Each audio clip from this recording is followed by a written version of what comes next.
Quero convidar todos a abrirem as Escrituras na carta aos Hebreus, capítulo de número 11. Hebreus, capítulo de número 11.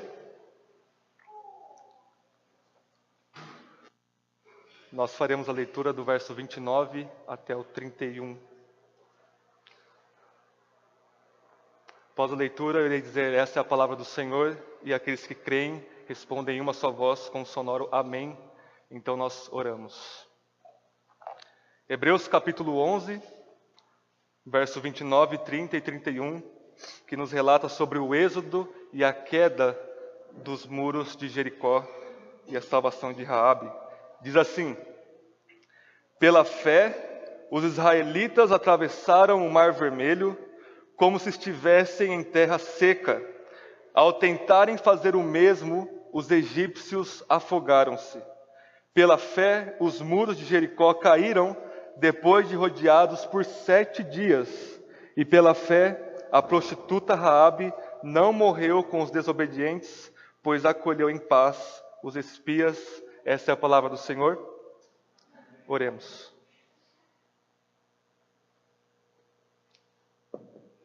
Senhor, assim como a chuva cai sobre a terra e não retorna para o céu antes de molhar e frutificar, ó Deus, o solo, assim a sua palavra desce do alto e não volta para ti vazia, ó Deus, antes frutifica, antes traz vida, antes, ó Deus, cumpre todo o seu propósito, toda a sua vontade. E a sua palavra é Cristo Jesus, que desceu do seu trono de glória, fez-se homem, ó Deus, e trouxe vida para nós que cremos no seu nome, e subiu para ti, ó Deus, a tua destra, cumprindo todo o propósito supremo da salvação que há no Evangelho, na salvação que há na própria pessoa do seu Filho amado, e está intercedendo por nós neste momento, ó Deus, e é baseado nele que nós pedimos que a sua palavra traga vida para nós. Traga-nos, ó Deus, fé e arrependimento, traga uma vida superabundante no Espírito do teu Filho amado. Senhor, agrada-te em usar esse instrumento quebrado, com as cordas, ó Deus, desafinadas, mas que o Senhor toque uma melodia pela sua palavra, um novo cântico de uma nova criação em corações regenerados, que nós venhamos a louvar e a engrandecer Cristo Jesus acima de todas as coisas. Como Paulo orou, ó Deus, em Efésios, nós suplicamos que o Senhor nos conceda a suprema grandeza do seu poder, que atuou em Cristo Jesus, ressuscitando dentre os mortos. E é este mesmo poder que atua em nós, o poder da nova criação, ó Deus, o poder supremo do seu Espírito, renovando todas as coisas. É o que nós te pedimos, ó Deus, que o Senhor nos renove, que o Senhor traga vida dentre os mortos e luz em meio às trevas dos nossos corações e das nossas mentes, para a glória do seu nome. Amém. Irmãos, este pastor que escreve essa carta aos Hebreus, um homem muito singelo, humilde, mas extremamente culto, ele escreve esta carta por volta da década de 60 do primeiro século, com um propósito em vista. E o propósito é brilhar diante de nossa face a suprema glória de Cristo Jesus e mostrar que o Messias é supremo e é superior a todas as coisas. Não há nada comparado à pessoa de Cristo Jesus, e por isso, pelo Messias ser um superlativo, ser mais do que todas as coisas, ele vai nos exortar durante toda a carta que nós venhamos a perseverar na fé em Jesus Cristo. Porque uma vez que nós façamos isso, a salvação que há em Cristo Jesus é grande, Hebreus capítulo 2, mas no momento que nós nos afastamos desse Salvador, também é grande a nossa punição e a nossa condenação. Esse é o propósito de Hebreus, e este é o propósito de Hebreus capítulo 11, que nós estamos vendo durante todos esses meses. Hebreus capítulo 11, o pastor aqui que escreve essa carta, ele coloca diante de nós uma nuvem de testemunhas de homens e mulheres que perseveraram na fé no futuro Messias que traria o livramento de Deus para a vida deles e para o mundo todo. Irmãos, nós chegamos aqui à altura do versículo 29, 30 e 31, e nesses 3 versículos, irmãos, nós praticamente temos dois eventos históricos, ao qual o autor aos Hebreus quer colocar diante de nós, e a partir desses dois eventos históricos, ou seja, Êxodo capítulo 14, Israel passa através do Mar Vermelho, o Êxodo, e Josué capítulo 2, a libertação de Raabe, Josué capítulo 6, os muros de Jericó caem, o povo de Israel conquista Jericó, mais uma cidade de Canaã ali. E, irmãos, quando nós lemos ou ensinamos ou meditamos sobre partes da Bíblia, especificamente que são narrativas, que são histórias, nós temos duas abordagens principais ao longo da história da igreja cristã. A primeira delas é a alegoria e a segunda delas é a tipologia. Irmãos, a alegoria, ela é o seguinte, vou explicar para vocês. Ela não tem respeito algum pela historicidade do texto. O que eu quero dizer com isso é que, para uma interpretação alegórica das narrativas bíblicas, tanto faz quanto tanto fez se aquilo aconteceu de fato no tempo e no espaço da história humana. Isso não importa.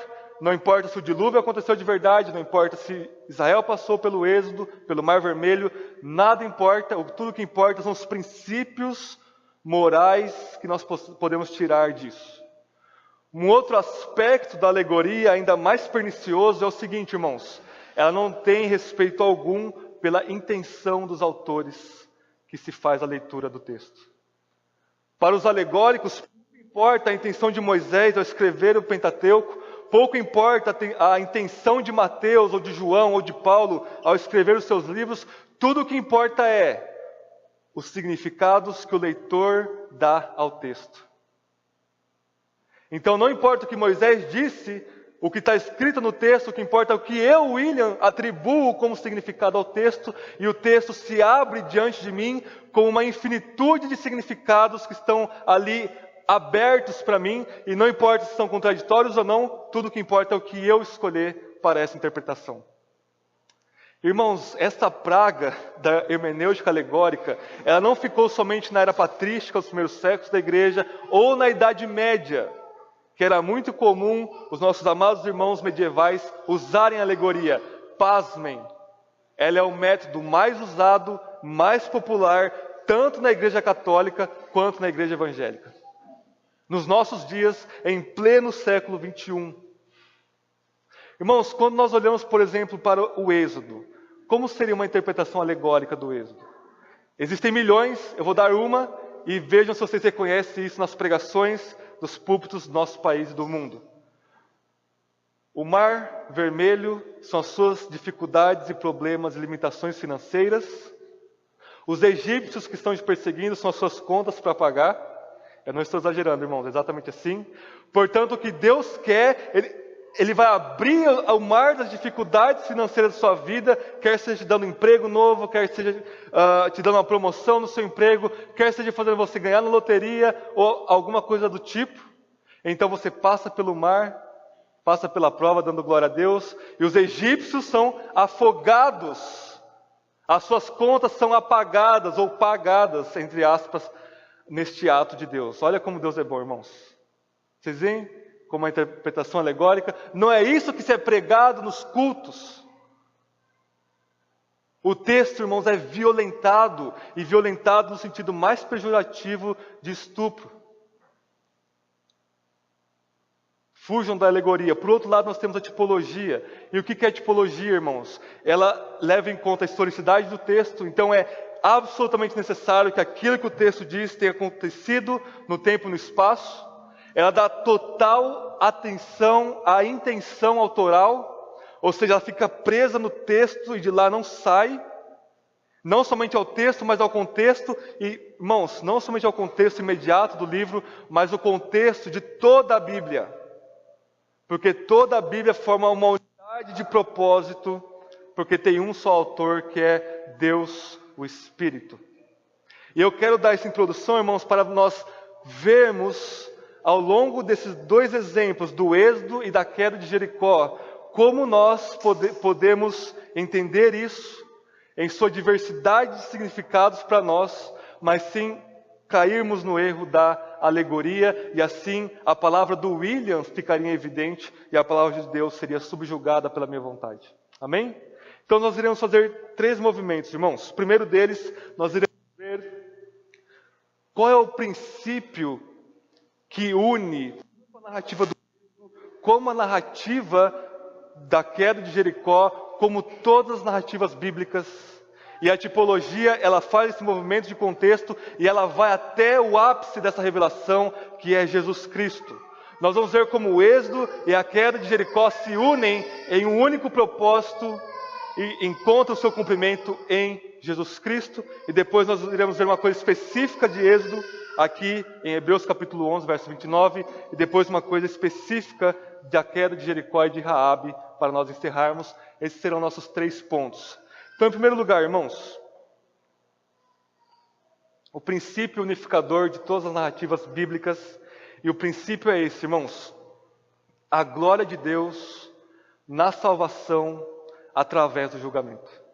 Este é o primeiro ponto que eu coloquei aí: fé e a salvação através do julgamento. Irmãos, reparem que todos os atos redentores de Deus, quer no Antigo, quer no Novo Testamento, eles são seguidos ou precedidos, melhor dizendo, por um julgamento de Deus.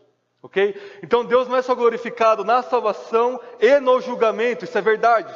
Ele é glorificado na salvação, que é efetuada através do julgamento. Se não, vejamos, quando Deus julga o mundo, lá em Gênesis capítulo 6, através do dilúvio, Ele salva Noé e a sua família, mas Ele salva Noé e a sua família através do julgamento do dilúvio.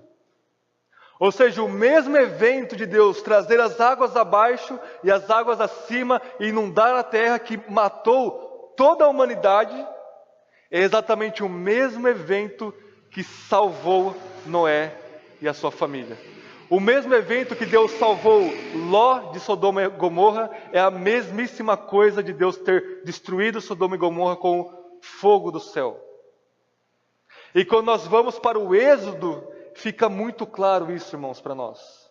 O maior evento salvador do Antigo Testamento. Irmãos, o mesmo ato de Deus de abrir o mar vermelho, para os israelitas era um ato de salvação de Deus. E para os egípcios, esse mesmíssimo ato era um ato de condenação de Deus. Era um ato de morte. Ou seja, Deus, com um só ato redentor, abrindo aquele mar, Ele salva o seu povo e Ele subjuga os egípcios na mesma ação salvífica e condenatória. Ou seja, os israelitas foram salvos através do julgamento dos egípcios. Não somente na abertura do mar, mas antes, nas próprias 10 pragas. Ao mesmo tempo que as 10 pragas destruíam o arraial dos egípcios, ao mesmo tempo essas 10 pragas traziam salvação para Israel. E quando Josué começa a conquistar a terra prometida, o mesmo ato de Deus de fazer o seu povo rodear aquela cidade 7 dias e depois gritar como um ato de obediência, aqueles muros caem e a consequência é: todo mundo de Jericó morre, como um ato de juízo de Deus, e somente a casinha de Raabe e sua família permanece em pé no muro. Vocês veem? Irmãos, esse padrão de salvação através do julgamento, ele perpassa todos os livros da Bíblia. Todos. Nos profetas, Deus está dizendo que ele, dentro do povo pecador dele, ele tinha um remanescente fiel. E como que Deus vai salvar esse remanescente? Isaías, Jeremias e Ezequiel dizem que Israel é como uma árvore. Às vezes é um vinhedo, às vezes é uma oliveira, às vezes é uma árvore que dá o vinho, né? Uma vinheira, né? Essa palavra, né? Eu sou a videira, obrigado, Kaique. Às vezes é a videira, e Deus está dizendo o seguinte: olha, essa árvore que é o meu povo, eu vou trazer um fogo sobre ela tão grande, que vai sobrar somente um toco, que é o meu remanescente. Ou seja, o remanescente é salvo através do julgamento do seu povo falso. Irmãos, e toda essa narrativa de salvação através do julgamento encontra o seu clímax em Jesus Cristo. Porque quando o nosso Salvador morre e entrega a sua alma naquela cruz, Ele recebe em si mesmo todo o julgamento e ira condenatória de um Deus furioso e santo contra o pecado. E neste mesmo ato que Deus destrói, esmaga, pisoteia o seu único Filho amado, é o mesmíssimo ato de Deus em que Ele traz salvação para nós. É o mesmo ato pelo qual você e eu, míseros pecadores que merecíamos perecer, nas águas do Mar Vermelho, do julgamento final, é o mesmo ato que Deus nos traz vida dentre os mortos, através da morte do seu Filho Jesus Cristo. Vocês veem? O mesmo ato, irmãos. Nós somos salvos, não porque Deus é um cara bonzinho que decidiu abandonar os nossos pecados, fazer vista grossa, vou salvar vocês, vou salvar o Kaique e a Sabrina porque formam um casal belíssimo e temente a mim. Não. Para Deus conquistar a nossa salvação, irmãos, Ele precisou trazer a plenitude do fulgor, da ira do seu julgamento, no único que não merecia isso, o nosso Cordeiro amado, Cristo Jesus. E isso continua, irmãos, ao longo de toda a história da igreja. João capítulo 3, após Jesus falar do novo nascimento, ele vai dizer o seguinte no verso 18: aqueles que creem no Filho não passarão pelo juízo, mas aqueles que não creem já estão condenados. E ele termina esse capítulo glorioso no versículo 36 dizendo: aquele que crê no Filho tem a vida eterna, mas quem permanece rebelde contra o Filho, a ira de Deus permanece já no presente, neste exato momento sobre ele. Vocês veem? Quando você ouve falar sobre Cristo Jesus, é o mesmo ato em que Deus condena pecadores e salva pecadores, no mesmo ato. Deixem aí marcado em Hebreus, irmãos, abram na segunda carta de Paulo aos Coríntios. Nós lemos o capítulo 5 na nossa liturgia. Eu gostaria de virar as páginas do capítulo 2 de 2 Coríntios.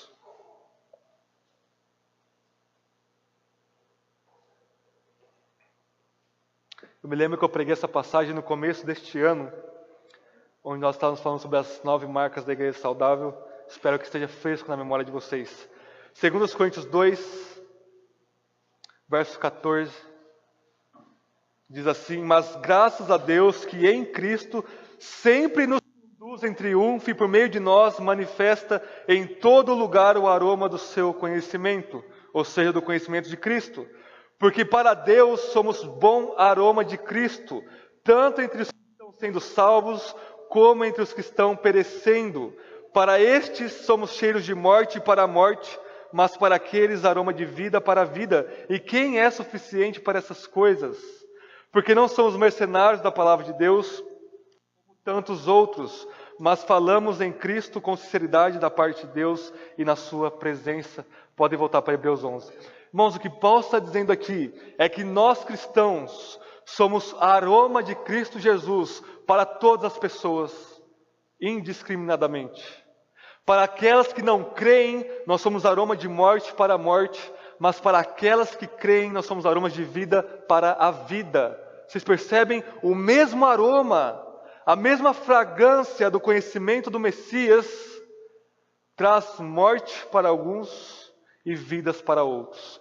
Então, irmãos, todas as vezes que você abre a sua boca para falar de Jesus Cristo como crucificado e ressurreto, Senhor soberano sobre tudo, não é qualquer coisa, irmãos. É um evento escatológico onde o próprio Deus está trazendo salvação e juízo no mesmo ato de você abrir a sua boca para falar sobre o Evangelho. Não é qualquer coisa, não é uma superficialidade, não é um dever que você precisa cumprir para você ticar os seus deveres cristãos na igreja. Não, irmãos, é um evento de supremo significado, pois o próprio Deus, Pai, Filho e Espírito, está agindo ali através da sua língua pequena e pecadora, para trazer juízo e salvação para todas as pessoas. O mesmo ato de você falar, Jesus é o Senhor, Ele morreu por nós, creia nele e se arrepende dos seus pecados.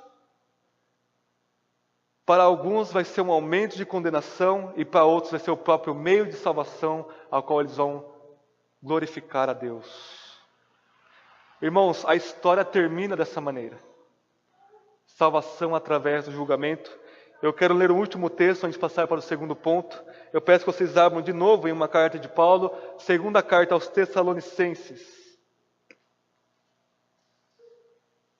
Um pouquinho antes de Hebreus, segunda Tessalonicenses.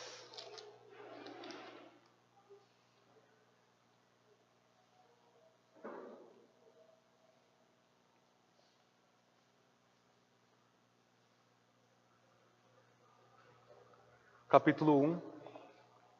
Eu peço que vocês reparem na nossa leitura como a vinda de Cristo Jesus, neste mesmíssimo ato de Jesus voltar, trará salvação e julgamento de uma só vez. 2 Tessalonicenses capítulo 1, Paulo está dizendo daqueles que dão tribulação para a igreja, Deus vai pagá-los de volta.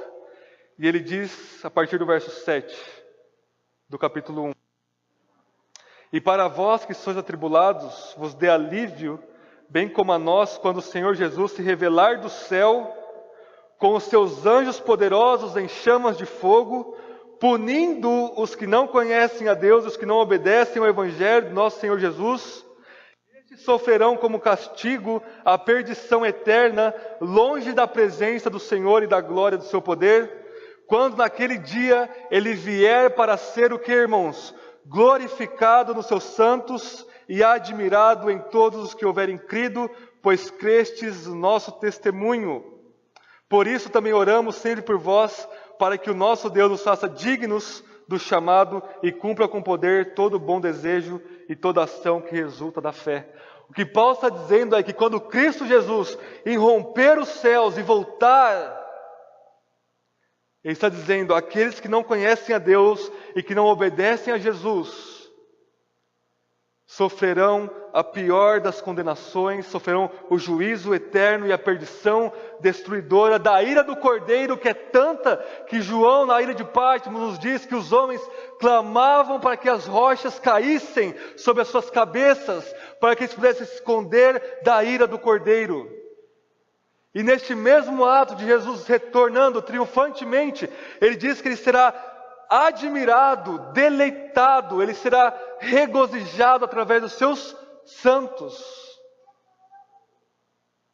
Ou seja, irmãos, de Gênesis a Apocalipse, o tema da salvação através do julgamento tem um único só propósito: glorificar a Deus em Cristo Jesus. Vocês veem? Ele será glorificado. Ele será magnificado. Como, irmão William? Da seguinte maneira: ele mostrará que ele é justo, que ele é santo, e que ele é supremo, e que ele odeia o pecado, e ele vai trazer um juízo necessário e violento contra todo pecador e contra todo pecado e maldade. Mas, irmãos, neste mesmo ato que ele destrói os pecadores, a sua graça, o seu amor, a sua misericórdia são tantas e são tamanhas, que ele traz para si, dentro desses pecadores, homens e mulheres para ser admirado neles, e glorificado e magnificado neles. Vocês veem? A glória de Cristo Jesus será amplamente publicada, tornada pública, através do julgamento e da salvação que flui desse próprio julgamento. Eu sei que eu disse verdades inefáveis, mas para trazer um pouco para o nosso dia a dia, para o nosso contexto, deixa eu dar uma ilustração política para nós, levando em conta toda essa atmosfera política dos nossos dias. E devido à idolatria que se dá à política e ao Estado como um Deus em nossos dias, por causa do banimento de Deus da esfera pública, nós podemos falar de modo análogo ou de uma forma ilustrativa. Quais são os últimos acontecimentos políticos do nosso país? O Lula foi preso, a Dilma foi impedida e possivelmente Bolsonaro será eleito. Irmãos, nesse mesmíssimo ato, para alguns é como se fosse o fim do mundo. As pessoas choram, as pessoas se descabelam como se fosse a pior coisa do mundo. E nesses mesmíssimos atos, a maioria das pessoas pulam de alegria porque veem que Deus está trazendo justiça em meio à sociedade pecadora do nosso Brasil. Vocês veem? Neste mesmo ato, muitas vezes idólatra, nós temos uma alegria que é causada por causa disso, e em outras pessoas nós temos uma tristeza tamanha que é como se tudo fosse desmoronar e acabar. Irmãos, de forma infinitamente suprema, quando nós falamos que Cristo Jesus reina e que você precisa se arrepender dos seus pecados e crer nele, para alguns, irmãos, isso é a maior e suprema grandeza de alegria e de satisfação da alma. Para outros, é um motivo do maior desespero, da maior angústia que se pode ter, porque Cristo Jesus voltará e julgará todos. Amém, irmãos? Então este é o vínculo, este é o link entre Êxodo, entre a queda de Jericó, e entre todas as narrativas bíblicas até a volta de Cristo Jesus. Isso não é alegoria, isso é um tipo de Cristo Jesus que nos leva até o nosso Senhor e Salvador. Este é o nosso primeiro ponto. Peço que vocês voltem lá para Hebreus. Nós vamos ver duas particularidades agora. E o segundo ponto é a imitação da fé que leva à condenação. Eu peço que vocês leem comigo o verso 29. Reparem o seguinte, irmãos. Pela fé, os israelitas atravessaram o mar vermelho como se estivessem em terra seca. E reparem o que ele vai dizer dos egípcios agora, irmãos. Quero que vocês prestem atenção em uma palavrinha aqui. Ao tentarem fazer o mesmo, os egípcios afogaram-se. Reparem nessa expressão, ao tentarem fazer o mesmo. Eles estavam imitando o mesmo ato, a mesma ação, a mesma atitude do povo de Deus, nesse mesmíssimo ato, dentro do contexto, do princípio geral que nós vimos no primeiro ponto. A palavra afogaram-se aqui é muito fraca. No grego, eles foram destruídos, eles foram engolidos, subjugados, destruídos. Vocês veem o princípio? Salvação para uns, julgamento para outros, no mesmíssimo ato. Irmãos, em um certo sentido, como nós vimos hoje com o Kaique na escola dominical, nós devemos imitar a fé dos nossos irmãos e irmãs que são mais experientes e mais maduros do que nós. Paulo diz isso: me imitem, sejam meus imitadores. Mas eu quero trazer imitação aqui no sentido negativo, num sentido de falsificação, como se eu desse uma nota para vocês que imitasse uma nota verdadeira, mas ela é falsa. Eu quero trazer imitação aqui no sentido de falsificação da fé, irmãos. Os egípcios, ao tentarem fazer o mesmo, eles padeceram e foram destruídos. Irmãos, isso nos mostra muito sobre a vida cristã, porque muitos de nós que estão aqui neste exato momento, e muitos cristãos professos espalhados ao redor do globo, eles imitam exteriormente a fé cristã, mas no fim das contas, eles vão ser julgados exatamente por essa imitação falsa da fé cristã. Os falsos cristãos, irmãos, eles agem como os verdadeiros cristãos. Eles cultuam como os verdadeiros cristãos. Eles cantam hinos maravilhosos, até melhores do que os verdadeiros cristãos. Eles se vestem como os cristãos. Eles falam, eles têm expressões faciais iguais aos cristãos. Mas é uma fé falsa. Aquilo que os corações regenerados fazem, se movendo em direção à salvação que há no êxodo de Cristo Jesus, eles vêm atrás fazendo a mesma coisa. Mas, no fim das contas, eles vão ser mais julgados. Nós vamos ser mais julgados se a nossa fé é uma imitação falsificada da verdadeira fé cristã. E isso, irmãos, é seríssimo para nós. Faça essa pergunta: será que você é um verdadeiro israelita? Com toda a sua fraqueza, com todas as suas dúvidas, igual os israelitas tinham, mas você crê em Jesus Cristo e no ato redentor supremo de Deus, no seu Filho? Ou você crê em outra coisa? Irmãos, como nós podemos diferenciar uma fé da outra? Uma fé falsa, uma fé verdadeira? Eu gostaria de trazer para nós 3 coisas que nós podemos aprender dos israelitas, dos egípcios, do pessoal lá em Jericó e de Raabe, o que eles podem ensinar para nós a diferenciarmos a verdadeira fé da falsa fé. E a primeira coisa, irmãos, é o objeto dessa fé. Os egípcios ouviram exatamente a mesma mensagem que os israelitas ouviram. Moisés chega diante de Faraó e diz: Yahvé é o Senhor, Ele reina, e Ele quer que o seu povo vá e adore-o. A mesma coisa, Moisés chegou para os israelitas e diz: Yahvé é o Deus verdadeiro, creiam nele. É a mesma mensagem, mas o Faraó não creu. Quando nós nos movemos para Josué capítulo 2, capítulo 6, irmãos, o texto de lá de Josué diz que o pessoal lá em Jericó, eles ouviram que o Deus dos israelitas abriu o Mar Vermelho, subjugou o maior império daquela época. E o texto de Josué diz que eles tremeram de medo. Eles desanimaram. O texto diz que eles desmaiaram em suas almas, em seus ânimos. E Raabe ouviu a mesmíssima coisa, mas creu. Vocês veem?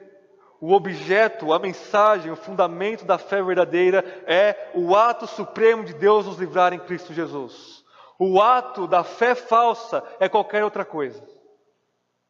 É as suas obras, é a sua religiosidade, como Paulo diz lá em Filipenses 3. É a sua esposa, o seu marido, os seus filhos, os seus pais, a igreja batista reformada, e se essa é a sua esperança, ou o seu pior miserável da face da terra, é qualquer outra coisa a não ser Jesus Cristo, e normalmente é o seu coração enganoso. Os egípcios cavalgavam, dizendo: nós vamos nos livrar. Jericó se fechou nos seus muros, dizendo: nós vamos nos livrar. E Deus destruiu eles nesse mesmo ato. Os israelitas dizem: vamos com Deus, vamos atravessar esse mar, nós estamos com medo, mas nós vamos em frente. Raabe diz: olha, espias, venham até minha casa, Deus vai julgar a minha cidade, os meus parentes aqui, os meus amigos, eu não me importo, eu creio nesse Deus. Então a primeira coisa, irmãos, é o alvo da sua fé, é o direcionamento intencional do seu coração. E faça essa pergunta: é Jesus Cristo e unicamente Ele, ou é Ele outra coisa, ou é outra coisa e não Ele? Uma segunda coisa, irmãos, o fruto. Ok? Imagine se Deus tivesse aberto o mar e os israelitas ficassem lá parados. Deus tem que mandar um anjo para empurrar nossas costas para passar. Não, eles tiveram que passar. Ok? Imagine se Raabe tivesse dito: não, espias, eu creio que o Deus de vocês é o Deus verdadeiro, mas eu vou entregar vocês para os meus governantes, porque eu tenho medo deles. Não. Toda fé verdadeira, irmãos, frutifica, flui boas obras, flui piedade, flui temor do Senhor. Se a sua fé em Cristo Jesus não está resultando em obras, não está resultando em frutos, você é uma árvore má. E como João Batista disse, o machado está posto à raiz, e a árvore má vai cair, e você será julgado. E uma terceira coisa, irmãos, é a perseverança. Os israelitas meio que perseveravam ali por causa do poder de Deus, a outra geração perseverou, a primeira geração morreu, Raabe perseverou na fé, e a verdadeira fé genuína, que é direcionada a Jesus Cristo e frutifica para a glória de Deus, ela persevera em todas as coisas. Se em determinado momento, irmãos, vocês abandonarem a fé, como nós estamos dizendo em todos os cultos, martelando essa verdade no coração de vocês, é uma fé falsa.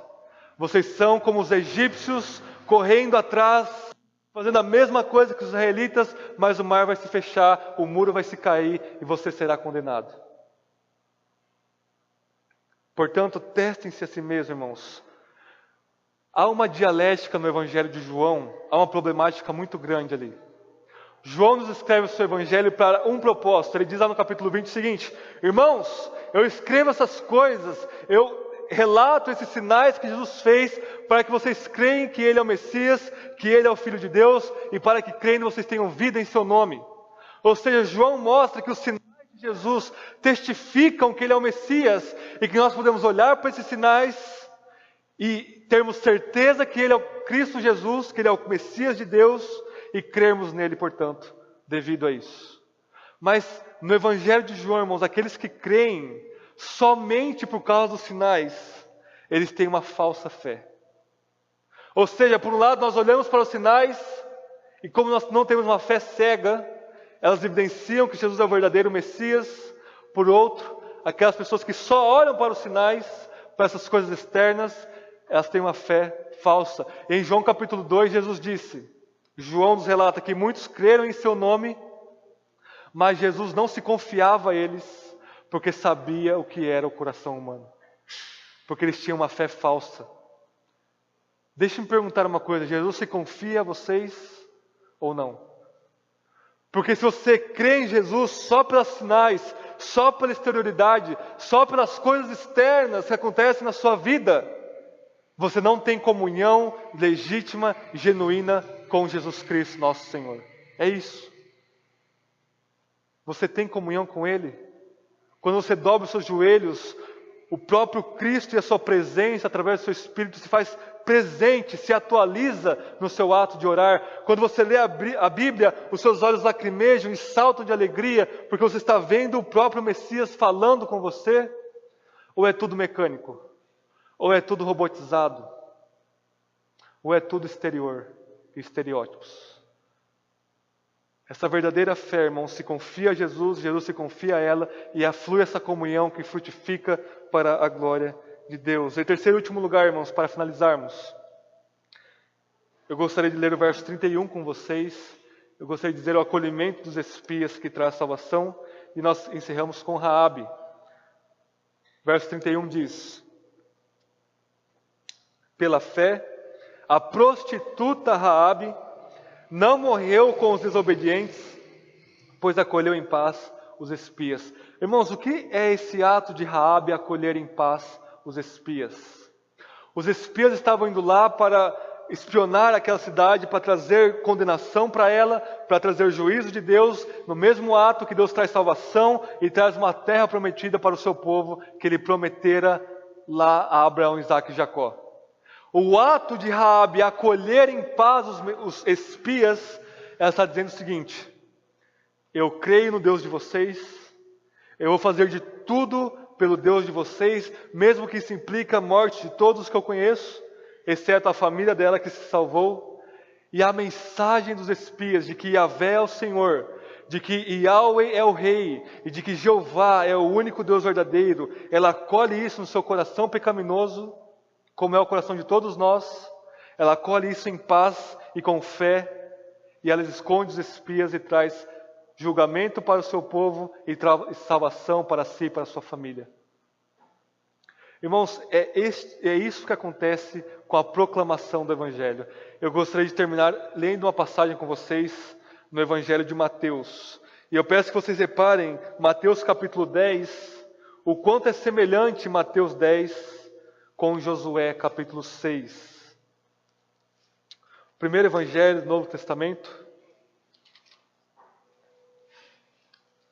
Mateus capítulo 10.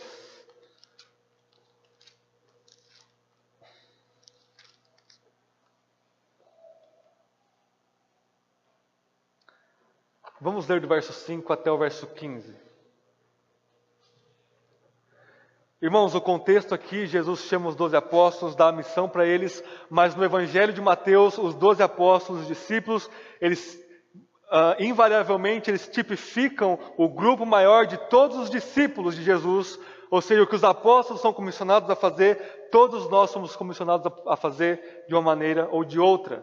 Então, essa missão dos apóstolos, ela é válida para cada um de nós hoje, ainda com algumas variantes. Mateus capítulo 10, versículo 5. Jesus enviou esses 12 e ordenou-lhes: não ireis aos gentios, nem entrareis em cidade dos samaritanos. Ide antes as ovelhas perdidas da casa de Israel. E indo, pregai dizendo: o reino dos céus chegou. Exatamente o reino que os espias estavam trazendo para Jericó. Curai os enfermos, ressuscitai os mortos, purificai os leprosos, expulsai os demônios. De graça recebestes, de graça dai. Não levareis no cinto ouro, nem prata, nem cobre, nem bolsa de viagem, nem 2 túnicas, nem sandálias, nem bordão. Porque digno é o trabalhador do seu alimento. Em qualquer cidade ou povoado em que entrardes, assim como Josué entrou lá em Jericó. Procurai saber quem nela é digno e hospedai-vos ali, assim como os espias se hospedaram na casa de Raabe, até que vos retireis. E ao entrardes na casa, saudai-a. Se a casa for digna, que a vossa paz venha sobre ela. Mas se não for digna, que retorne para vós a vossa paz. E se ninguém vos receber, nem ouvir vossas palavras, sacudi o pó dos pés e sairdes daquela casa ou daquela cidade. Em verdade vos digo que no dia do juízo haverá menos rigor para a terra de Sodoma e Gomorra do que para aquela cidade. E eu vos envio como ovelhas em meio dos lobos. Irmãos, o que Jesus está dizendo é que nós estamos marchando, não em uma guerra física e política como Israel, mas uma guerra espiritual pela alma das pessoas. E nós devemos ir a todas elas dizer: O reino dos céus chegou em Cristo Jesus. A salvação prometida nos profetas chegou e foi inaugurada no Messias. E esse Messias é Jesus, que morreu e ressuscitou por nós. Creiam nisso e será salvo tu e a sua casa. E se as pessoas dizem, amém, eu creio, paz sobre elas.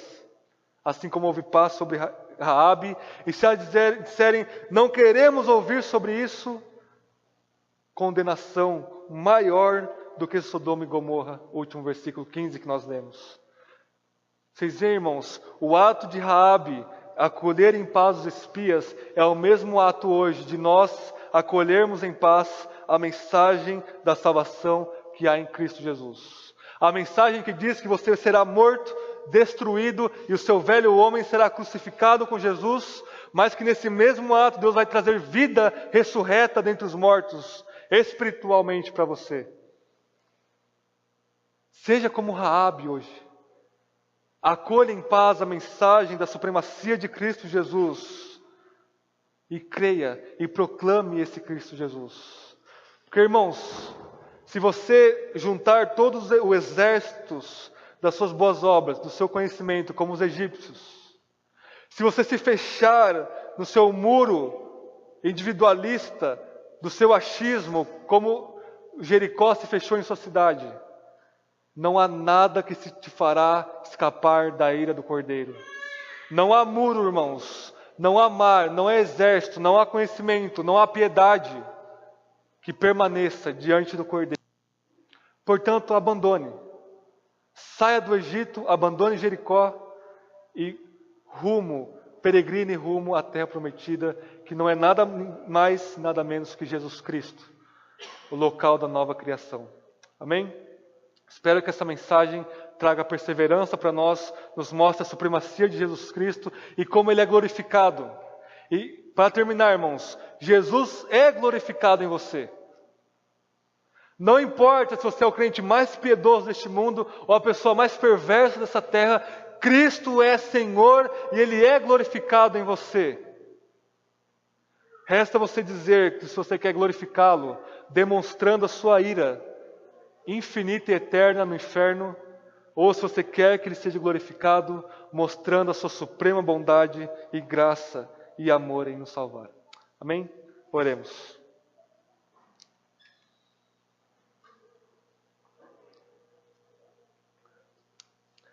Senhor, as novas do Evangelho já se fizeram ouvir aqui.